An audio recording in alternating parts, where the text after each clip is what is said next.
Hello everyone and welcome to cricket. पर बात करेंगे बेसबॉल के अन्नदाता या बेसबॉल को इन्वेंट करने वाले। अगर हम बात करें ब्रेंडन मैकलम, उन्होंने क्या कहा है विराट कोहली के ऊपर, किस तरीके से उन्होंने विराट की तारीफ करी है और किस तरीके से उन्होंने कहा है कि ऐसे प्लेयर के अगेंस्ट खेलना किस तरीके का चैलेंज है, उनका कैसा एक्सपीरियंस था जब वो विराट कोहली के अगेंस्ट खेले।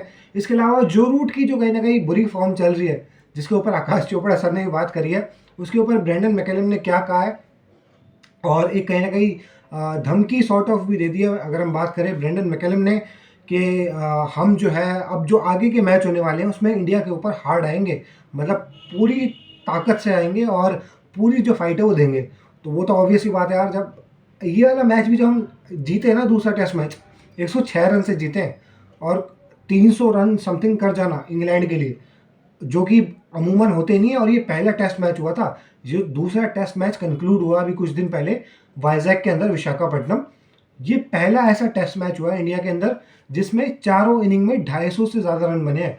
तो ये अपने आप में एक रिकॉर्ड है। और बेसबॉल ने, देखो, टेस्ट सीरीज जो है हर कहीं हो रही है। अगर हम बात करें अभी वेस्ट इंडीज़ और ऑस्ट्रेलिया की हुई है, इसके अलावा न्यूजीलैंड और साउथ अफ्रीका की चल रही है। वो टेस्ट मैच नहीं, वो तो बस पिटाई कर रही है न्यूजीलैंड साउथ अफ्रीका की, सारे बच्चे भेज दिए पकड़ के। तो कहने का मतलब ये है कि किसी और सीरीज़ के अंदर इस रन रेट से रन नहीं हो रहे। I am sure West Indies और चाहे ऑस्ट्रेलिया का हुआ हो, ठीक है, न्यूजीलैंड साउथ अफ्रीका का, उसमें इस रन रेट से रन नहीं हो रहे जितना इस सीरीज़ के अंदर हो रहे हैं इंडिया वर्सेस इंग्लैंड के अंदर। तो वो एक चीज़ है और वो एक कहीं ना कहीं फैक्टर है जिस पे ईएन बोथम ने भी बात करी है कि भाई आईपीएल की वजह से लोग आ नहीं रहे थे देखने के लिए। ग्राउंड जो थे खाली होते थे इंडिया के अंदर टेस्ट मैच देखने के लिए। लेकिन क्योंकि एक अलग ब्रांड ऑफ क्रिकेट खेली जा रही है ब्रेंडन मैकलम के अंदर, तो लोग देखने के लिए आ रहे हैं कि ये बेसबॉल है क्या और यहाँ पर ऐसा अनोखा क्या होता है। तो वो चीज़ जो है कहीं ना कहीं टेस्ट क्रिकेट में रिवाइवल, टेस्ट क्रिकेट में जान फूकना, टेस्ट क्रिकेट में वो आग लगा देना, वो चीज़ कहीं ना कहीं क्रेडिट पे है। अगर हम बात करें ब्रेंडन मैकलम के, सबसे पहले हम बात कर लेते हैं कि विराट कोहली के ऊपर ब्रेंडन मैकलम ने क्या कहा है। ब्रेंडन मैकलम ने कहा है कि Virat one of the greatest players of the game has ever seen. So उन्होंने कहा कि विराट कोहली जो है one of the greatest player है जो कि इस गेम ने पूरे समय में आप मिला रहे हो, जिसने आपने देखा गया है। No doubt it it improves the squad. मतलब विराट कोहली अगर आते हैं, विराट कोहली, तो ऑब्वियसली स्क्वाड जो है वो इम्प्रूव होगा। As we have seen, as we have said throughout, the depth in Indian cricket, the talent in India is immense. उन्होंने ये कहा कि इंडियन क्रिकेट में बहुत ज़्यादा डेप्थ है और इंडिया में जो है बहुत ज़्यादा टैलेंट जो है वो एग्जिस्ट करता है, जो कि है यार। मतलब अगर आप देखोगे डोमेस्टिक में कितने प्लेयर भरे पड़े हैं, कितनों को चांस नहीं मिलता। और आई मीन खुद देख लो ना, अभी सरफराज खान, क्या उसकी एवरेज है बंदे की। बाकी अगर कोई डोमेस्टिक में रन कर भी रहा होता होगा, उसके तो खुद ही पसीने छूट जाते होंगे कि यार इस बंदे की 100 की एवरेज है, कभी 150 की एवरेज है, कभी 120-25 की एवरेज है। स्ट्राइक रेट की बात नहीं हो रही यहाँ पे, एवरेज की बात हो रही है। तो उससे पता चलता है कि आप जब उस टीम में आ रहे हो, उस 11 में आ रहे हो, तो कितनी बड़ी बात है। और वो उसी चीज़ को हाईलाइट करा ब्रेंडन मैकलम ने। इसके अलावा अगर हम बात करें तो so we respect every opposition player that could come up against. If Virat is coming back we hope everything is well with his family. और उन्होंने कहा कि हम हर एक ओपोजिशन के प्लेयर को रिस्पेक्ट करते हैं और अगर विराट कोहली वापस आते हैं, और उन्होंने ये भी कहा कि विराट की जो फैमिली है उनके लिए हम वेल विशेस करते हैं। इसके अलावा अगर हम बात करें तो we will look forward to that challenge too. Virat Kohli obviously यार अगर फील्ड पे आता है तो एक ओपोजिशन को थोड़ा सा अंडर चेक रखना, ओपोजिशन में अगर कोई बदमाशी कर रहा है तो उसके साथ बदमाशों वाला बिहेव करना, वो जो है विराट कोहली के अंदर है। हमने देखा है कि जिस तरीके से अपने प्लेयर्स के लिए विराट कोहली खड़े होते हैं, चाहे वो टेस्ट सीरीज़ हो इंग्लैंड वाली जहाँ पर जसप्रीत बुमराह से वार्तालाप हुआ जेम्स एंडरसन का, और फिर विराट ने कहा कि you swearing at me like you did with Jasprit. So वो चीज़ें हमें देखने के लिए मिलती है कि अपने कप्तान जो होता है उसका ज़रूरी होता है कि वो अपने प्लेयर्स के लिए खड़ा हो, और विराट ऐसे कप्तान है जो कि अपने प्लेयर्स के लिए हमेशा खड़े होते हैं। He is a great competitor. उन्होंने कहा कि यार एक ग्रेट कॉम्पिटिटर है, खेलने में मज़ा आता है obviously. I know him very well, बहुत अच्छे तरीके से जानता हूँ विराट कोहली को, ब्रेंडन मैकलम ने कहा है। इसके अलावा and I enjoyed playing against him. उन्होंने कहा कि मतलब मैं अच्छे तरीके से जानता हूँ विराट कोहली को और मैं भी जब उनके अगेंस्ट में खेला हूँ तो मुझे मज़ा आया खेलते हुए। And if you have success against the best I am sure you have earned it. और वही उन्होंने तारीफ़ करी है कि यार विराट को किस तरीके से जो सक्सेस है अगेंस्ट द बेस्ट वो मिली है और आपने ऑब्वियसली वो चीज़ अर्न करी है जो आपको रिस्पेक्ट मिल रही है। तो वो चीज़ ब्रेंडन मैकलम ने कहा है विराट कोहली के लिए। देखो विराट अभी खेल भी नहीं रहे सीरीज़ के अंदर, इसीलिए मैं द प्रॉब्लम बताऊँ क्या है कि लोगों को क्यों बुरा लग रहा है कि विराट नहीं खेल रहा है सीरीज़ के अंदर, क्योंकि साउथ अफ्रीका वाली सीरीज़ में रन आ रहे थे, उससे पहले भी उसके रन थे। वेस्ट इंडीज़ में हमने देखा कि एक 100 भी आया, उससे एक 80s में भी स्कोर था। पिछली 10 इनिंग में अगर हम बात करें 60 से ऊपर का एवरेज है। और अब विलियमसन ने जिस तरीके से फैब फोर में आग लगा रखी है भाई, एक ही मैच के अंदर 2 इनिंग्स में 2 शतक, मतलब बच्चे जो हैं पकड़े हैं, बच्चे परेशान हो गए भाई साउथ अफ्रीका के केन विलियमसन को होगा, केन विलियमसन के सारा अपना फैब फोर का जलवा हमारे सामने दिखा देगा।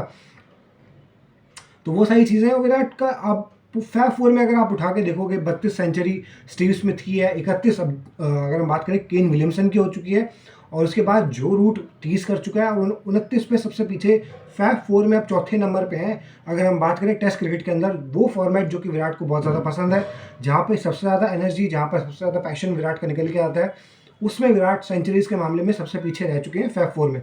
तो वो चीज़ कहीं ना कहीं लोगों को हर्ट कर रही है कि यार वो विराट कोहली जिसको हम एक बड़ा टेस्ट महान खिलाड़ी बनता हुआ देखना चाहते थे, वो शायद कहीं ना कहीं रन के मामले में पीछे रह जाएगा। जो रूट के हवाले से ब्रेंडन मैकलम ने क्या बात करी है तो उसमें बात कर लेते हैं। There are 3 test left, still an opportunity to score a whole shit ton of runs. तो उन्होंने कहा कि भाई 3 मैच बचे हैं और अभी बहुत सारे रन करने बाकी हैं, शिट टर्न ऑफ रन्स अभी करने बाकी हैं। बात तो ठीक है भाई, अगर पिचेस इस तरीके की मिलती हैं, अब ऐसा हो सकता है, देखो शायद इंडिया को जिस तरीके थोड़ा सा टर्न जो है ज़्यादा हमें देखने के लिए मिले पिचेस में आगे जाते हुए।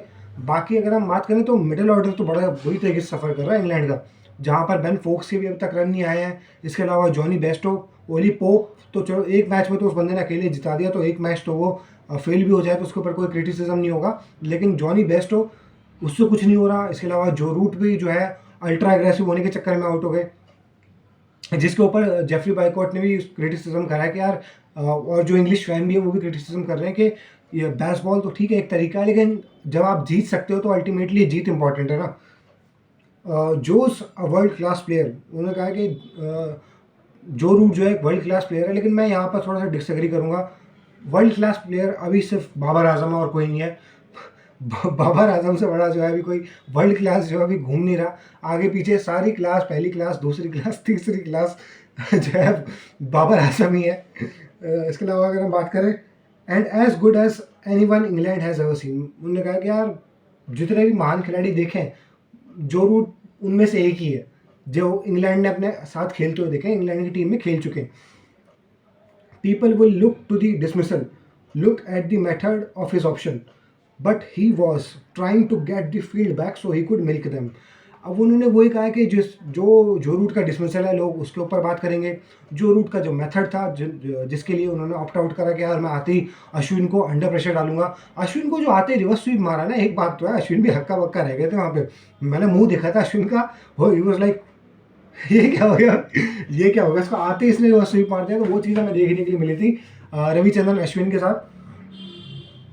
ठीक है यार, बाद में अगर हम बात करें निकल के जो मिड विकेट का एरिया था वो टारगेट करना चाह रहा था जो रूट, और वहाँ पर टॉप एज लगती है। एक तो वो राउंड द विकेट आके ना अश्विन बीच में कैरम बॉल डाल देता है, तो वो ना बहुत बैट्समैन के दिमाग में चलता रहता है कि यार आ रही है ऑफ स्पिन और एकदम से वो लेग स्पिन वाली बॉल पड़ के आ जाएगी। है वो कैरम, लेकिन वो पड़ती इस तरीके से है, मतलब हाथ से तो ऑब्वियसली फिंगर स्पिनर को तो आप जज कर सकते हो, थोड़ा इजी रहता है, लेकिन रिस्ट स्पिनर में थोड़ा सा और मुश्किल होता है जज करना। लेकिन वो मतलब समझ रहे हो ना कि वो अश्विन डालता इस तरीके से है कि ऑलमोस्ट ऐसे ही लगता है कि साले वो भी ऑफ स्पिन ही है। अच्छा, उसके बाद उन्होंने कहा कि it is the bravery you have to show at times, मतलब उन्होंने कहा कि यार जो रूट जो कर रहा था वो ब्रेवरी है जो कि आपको कुछ टाइम्स में आपको दिखानी भी पड़ती है, ठीक है, and sometimes you get out doing it, और कभी कभार आप उसी तरीके से आउट भी हो जाते हो जिस तरीके से हमने देखा कि ज़्यादा बहादुर लाल बन रहे थे जो रूट और वहाँ पर उसी चक्कर में आउट हो गए और मैच घुस भी गया फिर। That's just the way the game rolls, और ब्रेंडन मैकलम ने कहा कि दैट्स जस्ट द वे, इसी तरीके से गेम जो वो चलता है। There is no doubt from our point of view about that approach, मतलब उन्होंने कहा कि हमें कोई डाउट नहीं है उस अप्रोच को लेके, हमारे पॉइंट ऑफ व्यू से सब क्लियर है, अगर वो अप्रोच है तो वो ठीक है, वो ये कहना चाह रहे हैं ब्रेंडन मैकलम। मैं ये कहूँगा देखो जो रूट के अब तक रन तो आए नहीं है इस पूरी सीरीज़ के अंदर, और बुमराह जो है कहीं ना कहीं एक नेमेसिस बन चुके हैं जो रूट के।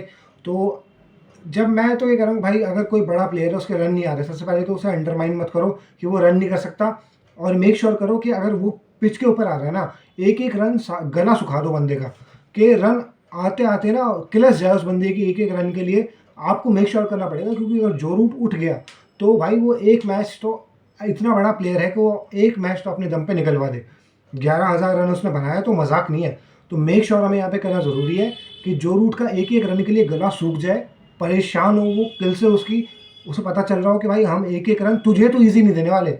बेन डकेट आएगा, रिवर्स स्वीप मारेगा, तू रिवर्स स्वीप नहीं मारेगा बेटा। तेरे लिए हम सारे स्कोरिंग एरियाज रोक के रखेंगे, तेरे अगेंस्ट अलग से बढ़िया फील्डिंग करेंगे। वो चीज़ हमें करना ज़रूरी है। एक और मैच की बात है यार, मोराल कितना बड़ा प्लेयर हो अभी डाउन ही है जो रूट का, लेकिन हाँ अंडरमाइन नहीं करना चाहिए। बट भाई फील्ड के ऊपर जब जो रूट आए तो एक अलग एनर्जी दिखनी चाहिए इन फील्ड के अंदर, क्लोज इन फील्ड के अंदर स्लेजिंग भी करो, सारी चीज़ें करो, मेक श्योर करो कि वो पता चले उसे कि अभी ये टफ टाइम है तो हम और टफ टाइम देने वाले हैं for the remaining test three test matches. Joe Root should fail like hell out there, ये चीज़ रोहित शर्मा को मेक श्योर करनी चाहिए। तो यही था गाइस इस वीडियो में। अगर आपको वीडियो पसंद आई हो तो वीडियो को लाइक कर दीजिएगा, चैनल को सब्सक्राइब कर दीजिएगा एंड वीडियो को शेयर कर दीजिएगा। मिलते हैं आपके साथ नेक्स्ट वीडियो में। Thank you.